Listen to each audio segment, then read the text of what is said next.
Muy bien.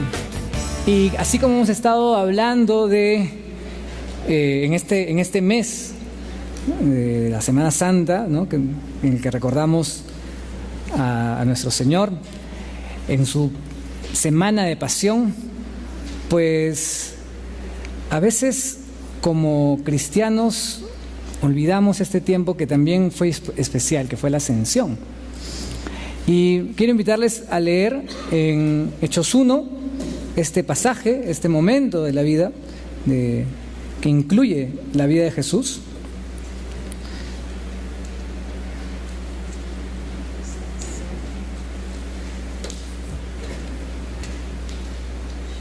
Del 1 al 5. No, perdón, del 1 al 11. Sí, del 1 al 11. Si ya lo tienen. Está hablando Lucas, ¿verdad? Está hablando a Teófilo, el mismo al que le envió la carta de la epístola de Lucas, su mismo amigo, y le dice: Teófilo, en mi primer libro te relaté todo lo que Jesús comenzó a hacer y a enseñar hasta el día que fue llevado al cielo, después de haberles dado a sus apóstoles escogidos instrucciones adicionales por medio del Espíritu Santo.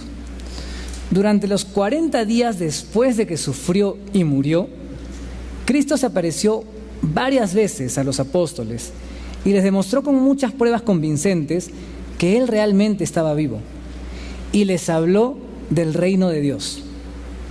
Una vez, mientras comía con ellos, les ordenó: no se vayan de Jerusalén hasta que el Padre les envíe el regalo que les prometió, tal como les dije antes. Juan bautizaba con agua, pero en unos cuantos días ustedes serán bautizados con el Espíritu Santo. Así que mientras los apóstoles estaban con Jesús, le preguntaron con insistencia: Señor, ¿ha llegado ya el tiempo de que liberes a Israel y restaures nuestro reino? Él les contestó: solo el Padre tiene la autoridad para fijar esas fechas y tiempos, y a ustedes no les corresponde saberlo, pero recibirán poder cuando el Espíritu Santo descienda sobre ustedes, y serán mis testigos, y le hablarán a la gente acerca de mí en todas partes, en Jerusalén, por toda Judea, en Samaria y hasta los lugares más lejanos de la tierra. Después de decir esto, Jesús fue levantado en una nube mientras ellos observaban, hasta que ya no pudieron verlo. Mientras se esforzaban por verlo ascender al cielo, 2 hombres vestidos con túnicas blancas de repente se pusieron en medio de ellos. Hombres de Galilea, les dijeron, ¿por qué están aquí parados mirando al cielo? Jesús fue tomado de entre ustedes y llevado al cielo, pero un día volverá del cielo de la misma manera en que lo vieron irse. Muy bien, hasta ahí la lectura bíblica. Y como decía, este tema de la ascensión es más importante del que a veces nosotros le damos importancia. Tiene que ver incluso con nuestro propósito en esta tierra. Y vamos a hablar justamente ahora de eso. ¿Cuántos han leído a Gabriel García Márquez? ¿Cuántos le gusta Gabriel García Márquez como autor? No hace nada. No pasa nada acá. Ayúdenme. Ahí está. Él escribió en su biografía, Vivir para contarla, escribió: la vida no es lo que uno vivió, es lo que uno recuerda. Así empieza él su libro, y creo que podemos entender cuando él dice esto, porque en realidad si alguno de nosotros quiere escribir su biografía, no va a escribir segundo tras segundo, minuto tras minuto qué fue lo que vivió, ¿verdad? Son hitos, son momentos que marcaron nuestra vida, las que nosotros solemos recordar para este propósito. Y entonces, una vez puestos en orden, comenzamos a darle un hilo a la historia. Y de la misma manera, cuando hablamos de propósito, nuestro legado va a ser el que dejemos a aquellos que fueron impactados por nuestras vidas. Si otra persona quisiera escribir nuestra biografía como hizo Lucas, ¿verdad?, va a ir a las fuentes y va a buscar esas personas que fueron impactados por, en este caso, Jesús. Y si fuera de nosotros, igual, ¿verdad? Algunos quizás recordarán por un error cometido nuestro, nos recordarán por algún error cometido nuestro justo antes de que nos separemos de ellos. A veces pasa.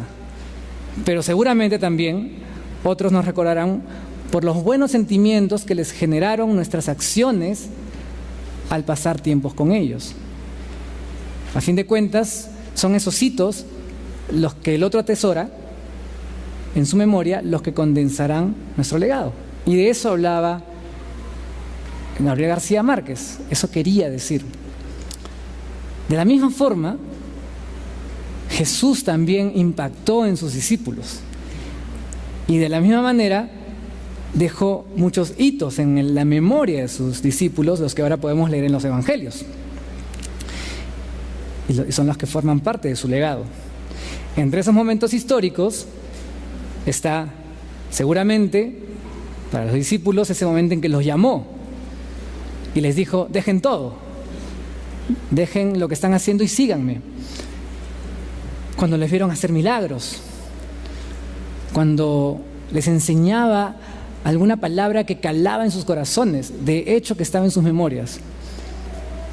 Pero también estuvieron en los momentos más duros, justo después de despedirse de ellos en el aposento alto, su arresto en el Getsemaní, su muerte en el Gólgota, su resurrección de la tumba y finalmente también su ascensión en el Monte de los Olivos. Pero en Semana Santa normalmente nosotros solemos recordar su muerte, ¿verdad? Son los puntos más recordados. Su resurrección, como lo hemos hecho la semana pasada. Pero ¿por qué no recordamos su ascensión? ¿Por qué solemos pasarlo de lado? Y su ascensión es un evento igual importante. R.C. Sproul, a ver si me ayuda esto. Ahí está. Nos dice que sin la ascensión, tanto la cruz como la resurrección no tienen sentido. Tanto la cruz como la resurrección no tendrían sentido. La ascensión fue un evento único en la historia que nos trajo consecuencias cósmicas.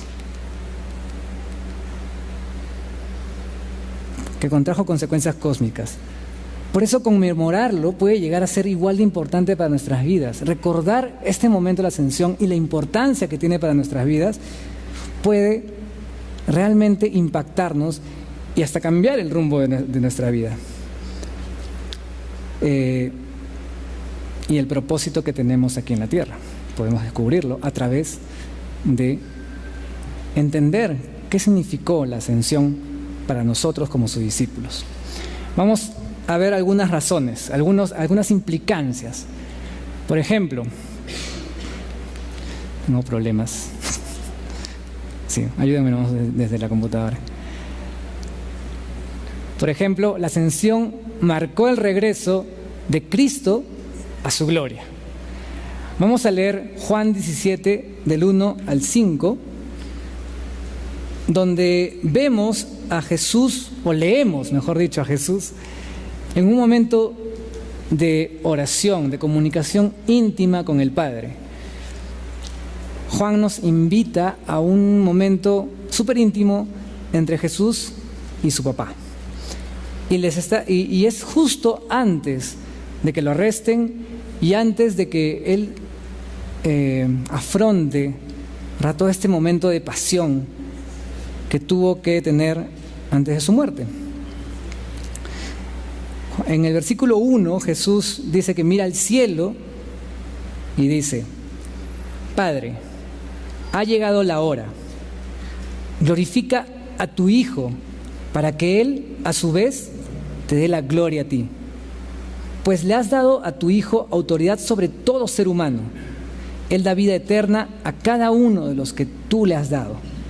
Y la manera de tener vida eterna es conocerte a ti, el único Dios verdadero, y a Jesucristo, a quien tú enviaste a la tierra. Yo te di la gloria aquí en la tierra al terminar la obra que me encargaste. Ahora, Padre, llévame a la gloria que compartíamos antes de que comenzara el mundo. Aquí estamos viendo claramente a Jesús diciéndole al Padre: Señor, ya regreso a tu gloria, ya regresa a la gloria de la cual un día yo salí. En Filipenses, Pablo dice lo mismo. Dice: aunque era Dios, Jesús, no consideró que el ser igual a Dios fuera algo a lo cual aferrarse. En cambio, renunció a sus privilegios divinos, adoptó la humilde posición de un esclavo y nació como un ser humano. Cuando apareció en forma de hombre, se humilló a sí mismo en obediencia a Dios y murió en una cruz como morían los criminales. Jesús estaba en una situación de gloria antes de venir a esta tierra. Vivía en la gloria junto al Padre, al Espíritu Santo, vivían en la Trinidad, ¿verdad? Y Él se humilla y viene a ser como un mortal más. Viene a ser un mortal más, perdón, no es como. Y no solamente eso, su muerte, Él está dispuesta a pasarla de la forma más humillante posible que pudo haber en su tiempo, la cruz. La cruz era la manera más humillante que una persona podía experimentar de pagar por sus culpas, pagar por sus pecados en ese tiempo. Y eso es lo que dice Filipenses, eso es lo que dice Pablo. Pero Jesús aquí está diciendo que en su oración le dice: yo te di la gloria aquí en la tierra al terminar la obra que me encargaste. Ya estaba a punto de ir a la cruz. Él dice: ya está todo terminado. Ahora, Padre, llévame a la gloria que compartíamos antes de que comenzara el mundo. Jesús está regresando a su gloria. Y eso es un momento especial y súper importante para los cristianos, porque ya se acabó la humillación, ya se acabó el ser como un mortal más. Ahora Jesús está disfrutando de su gloria como Dios. Este evento los discípulos lo presenciaron. ¿Para qué? ¿Para qué Dios quiso que los discípulos fueran parte de este momento? ¿Por qué no se fue así como quien se despide un día y ya está, ¿verdad? Y asciende ahí sin que nadie lo vea. ¿Por qué era importante que los discípulos presencien este momento? Vamos a ver en Juan 17, cuando Él ora por sus discípulos, después de esta oración, la cual hemos leído, Él comienza a orar por sus discípulos. Y Él dice: les he dado la gloria que tú me diste. Jesús nos invita a participar de su gloria. Obviamente eso sucede cuando recibimos el Espíritu Santo. Vamos a participar de ese poder de la gloria de Cristo. Pero en Juan Él le está diciendo a Dios, a su Padre: Padre, yo les he dado la gloria que tú me diste. ¿Para qué? ¿Para qué Jesús quiere que participemos de su gloria? Y está ahí. Para que sean uno como nosotros somos uno. Que seamos uno. Jesús quiere que participemos de su gloria, que podamos reflejar su gloria para que la iglesia sea una. para que la iglesia viva en comunión. ¿Y de qué forma iba a ser esa comunión? Dice que gocen de una unidad tan perfecta. La unidad que nosotros tenemos que tener tiene que ser perfecta. Y Jesús en esa carta, en esa oración, Él dice: como tú y yo somos uno, Padre, que ellos sean uno. Como tú y yo. Esa unidad perfecta tendría que ser tan igual como la unidad que viven el Padre y el Hijo en la Trinidad. Como lo vive el Hijo con el Espíritu Santo, como lo vive el Espíritu con el Padre. Esa unidad perfecta que hace que la Trinidad también sea una. Jesús anhela que su iglesia también sea una. Y entonces, cuando yo leía esto, yo decía: ¿cómo estamos en nuestra iglesia en ese aspecto? ¿Cómo estoy buscando cumplir el deseo de mi Señor en mi vida de iglesia? ¿Estoy buscando la comunión con mis hermanos? ¿Estoy buscando ser parte de la iglesia e integrarme con ella? O quizás me basta con venir una vez a la semana y ya estoy. Y con eso he cumplido con el Señor. Hermanos, la voluntad de Dios, de Jesús, era que seamos uno. Que la gente pueda ver la gloria revelada de Cristo a través del amor que se vive en esta iglesia, en su iglesia. Y aquí como iglesia tenemos muchas oportunidades de vivir en unidad. Tenemos las iglesias en casa, tenemos los cursos, que ya no solamente son ahora los fines de semana, los domingos, sino se están abriendo los martes.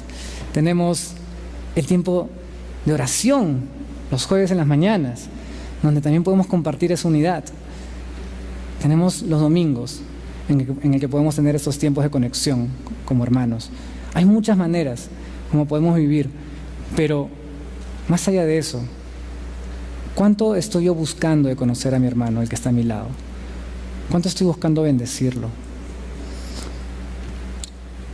Si no vivimos una verdadera comunión en nuestra iglesia, ¿cómo esperamos reflejar al mundo el amor de Cristo por ellos? Si decimos que vivimos en amor, ¿cómo lo estamos reflejando? Y justamente el propósito es que el mundo sepa que Dios envió a Jesús. El propósito de ser uno es que la iglesia, el mundo sepa a través de la iglesia que Jesús es real, que Dios realmente puede hacer un cambio en la vida del ser humano. Entonces, ahí lo tenemos. Jesús nos invita a ser partícipes de su gloria, pero también nos invita a ser parte de su plan. Él se humilló, murió en la cruz, resucitó y ahora se fue al cielo, ¿pero para qué? En Hechos 1:8 lo vimos, lo leímos. Les dijo: y serán mis testigos y les hablarán a la gente acerca de mí en todas partes, en Jerusalén, por toda Judea, en Samaria y hasta los lugares más lejanos de la tierra. Jesús nos invita a participar de su plan como sus testigos. Sin testigos, la gente no se va a enterar que hay salvación. Sin testigos, la gente no va a saber que tengo esperanza en la vida y puedo vencer al pecado. Que el pecado ya no se puede enseñorear de mi vida. Y el mundo necesita escucharlo. Jesús nos dejó ese trabajo a nosotros. Jesús nos dejó ese trabajo. Y lo podemos hacer. Lo podemos hacer ya. En Jerusalén, decía Jesús a sus discípulos: háganlo en Jerusalén, háganlo por toda Judea. Jerusalén era la ciudad donde los discípulos estaban. Toda Judea era como el país donde estaba Jerusalén. Y Samaria sería el país vecino. Y hasta los lugares más lejanos de la tierra. Jesús no te está mandando a que vayas a predicar a la China o al África, ¿verdad? No, Él te está diciendo, empieza en Jerusalén. Empieza ahí donde estás, donde Él te ha puesto. Para muchos nuestro Jerusalén puede ser nuestro lugar de trabajo, puede ser nuestra escuela, puede ser la universidad, puede ser la familia misma, que necesita escuchar y necesita ver esperanza a través de nuestras vidas. Entonces, Jerusalén puede ser el lugar donde tengo a la gente más cerca a mí. Yo me ponía a pensar, ¿qué privilegio pueden tener los empresarios, los que son jefes, para poder cumplir esta misión? Porque el que es jefe puede decirle a sus subordinados, ¿verdad? Vamos a orar para empezar la reunión. Y los subordinados no le van a decir nada, ¿verdad? También pueden dar unas palabras de la Biblia y los subordinados van a escuchar, tienen que escuchar. Y ahí estamos, siendo testigos de Cristo. Qué privilegio también tienen los que son maestros en los colegios, por ejemplo. Pongamos un ejemplo de un maestro de biología que tenga la posibilidad de decirle a sus alumnos, cuando va a hablar de los sistemas solares o lo que fuese, o el sistema del cuerpo, cómo Dios nos creó a tal perfección que a través de estos sistemas tenemos la vida. Y estamos dando la gloria a Dios en donde estamos, en el lugar donde Dios nos ha permitido trabajar, por ejemplo, y estamos siendo testigos de Él. Así que donde tú estés, ya puedes ser un testigo de Cristo. Quizás en la familia misma. Dios nos ha puesto en un lugar no solo para que nos sirvamos de los beneficios de este lugar. En un trabajo nos da estabilidad económica, ¿verdad? Los estudios nos dan conocimientos para que después podamos aplicarlos en el trabajo. O la misma familia nos da seguridad. Pero no nos ha puesto solamente para servirnos de ello. Nos ha puesto también para bendecir esos lugares. Y no hay mejor forma de bendecir un lugar que hablándole de la esperanza de Dios para una persona, la esperanza que hay en Dios, de la salvación de nuestros pecados. Por lo tanto, la mayor bendición que podremos dar siempre es dar a conocer a Cristo del regalo de la salvación. Y podemos hacerlo al salir de acá. Ya podemos ser testigos. Lo importante aquí es darnos cuenta, hermanos, que cuando nosotros nos alineamos con el plan de Dios para nuestras vidas, que es ser sus testigos, encontramos nuestro propósito.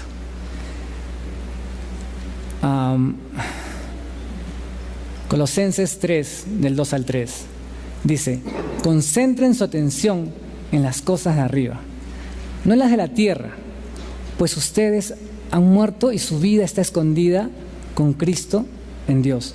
Cuando nosotros nos alineamos con el plan de Dios, encontramos nuestra vida. El propósito de nuestra vida está escondido en Cristo.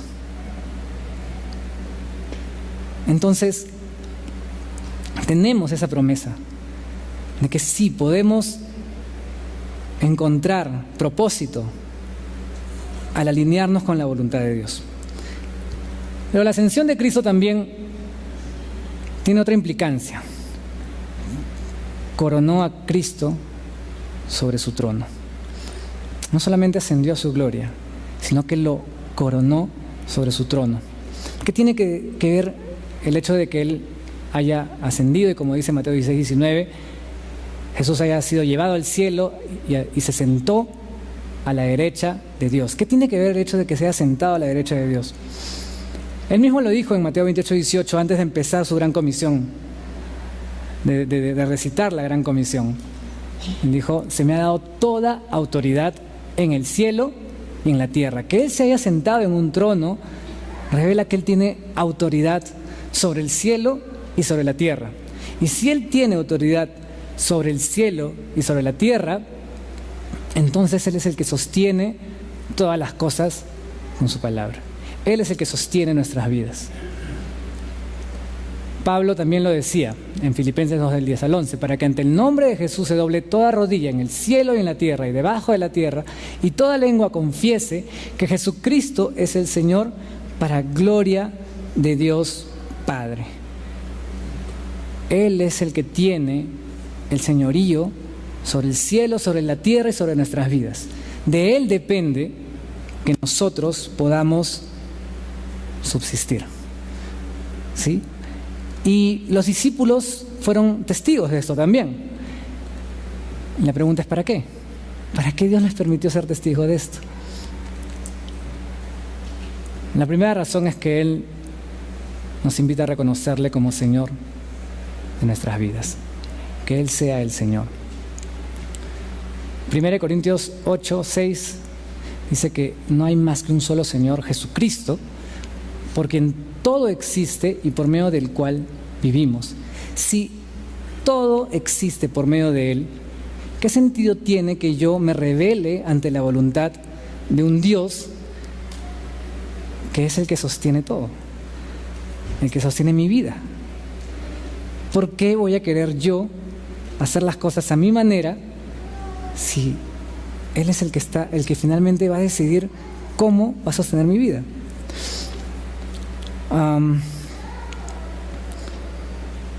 Esto me hace recordar una frase muy conocida, quizás para muchos: yo sé lo que es mejor para mí. ¿Lo hemos escuchado alguna vez? Quizás o lo hemos dicho quizás alguna vez cuando éramos adolescentes o jóvenes o no tan jóvenes. ¿No? No me digas lo que tengo que hacer, porque yo sé lo que es mejor para mí. Y la verdad es que suena y se siente muy bien decirlo, pero la verdad es que no tiene mucho sentido. Y muchas veces damos vueltas buscando nuestro propósito en la vida por eso, porque decimos: yo sé lo que es mejor para mí, pero en realidad no lo sabemos. ¿Cuántos de nosotros podemos asegurar lo que va a pasar, lo que nos va a pasar el día de mañana? ¿Cuántos de nosotros podemos asegurar lo que nos va a pasar en un mes o en un año? Nadie lo sabe. Pero aún así creemos que sabemos lo que es mejor para uno.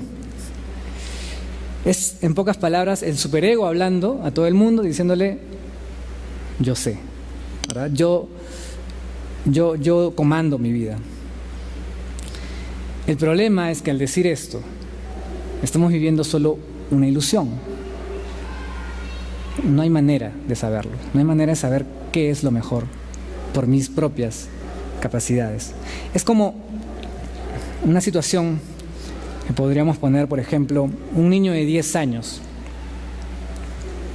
Dice: ya tengo 10 años de experiencia, papá, mamá, ya tengo 10 años de experiencia para saber lo que es bueno para mí, por lo tanto, a partir de mañana decido alimentarme solo con golosinas. Entonces, obviamente, el padre, que tiene muchos más años de experiencia, me imagino que no lo va a dejar, ¿verdad? Porque si el hijo supiera, o si el hijo lo hiciera, ¿qué pasaría? Se enferma, indigestión por lo menos, ¿verdad? En una semana. Y si persiste, hasta podría morirse. Y un padre que ama a su hijo no va a permitir que eso le suceda. Con Dios es igual. Con Dios es igual. Muchas veces nosotros le decimos al Señor: Señor, no te metas en mi vida. O quizás te entrego toda mi vida, pero esta área de mi vida todavía yo la manejo. Yo sé cómo lo voy a hacer. Y la verdad, hermanos, es que no lo sabemos. No lo sabemos. El hombre más longevo de la tierra, ¿cuántos años podría llegar a tener en estos momentos? ¿100 años? ¿110? ¿Cuánto es eso comparado contra la eternidad de Cristo, de Jesús, de Dios? ¿Cuánto es eso? ¿Cuánta sabiduría hay ahí comparada con la sabiduría del Señor que creó los cielos, la tierra, este sistema, la forma como se mueve el mundo? ¿Cuánta sabiduría hay? ¿Cuánta sabiduría puedo yo tener versus la sabiduría de Dios? En realidad, no sé lo que es mejor para mí, pero quiero creer que sí.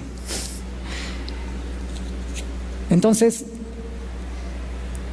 necesito reconocerle a Dios, a Jesús, como el Señor de mi vida.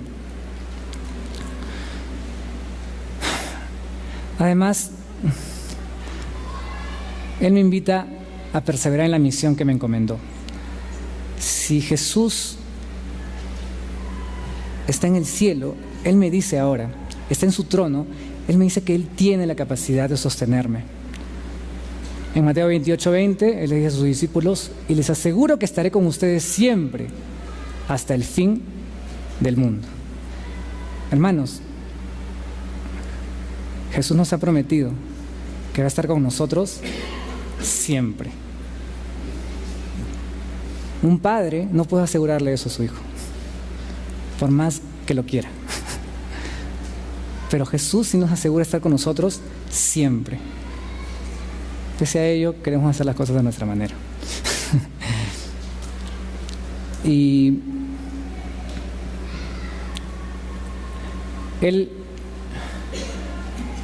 es quien respalda esta misión.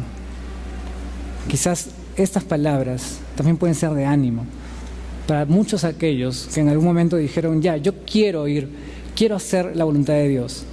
Y empezaron. Y de pronto vieron las circunstancias, vieron que las cosas no se daban como ellos esperaban y nos desanimamos y lo dejamos de lado, nuestra decisión.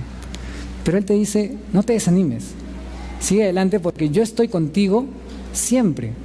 Así veas que las cosas no pasan como tú esperabas. Yo estoy contigo siempre. Yo voy a estar contigo en todo momento. Persevera. Si puedes lograr la meta. Así que podemos y debemos cumplir con el propósito de Dios para nuestras vidas, ser testigos, hermanos.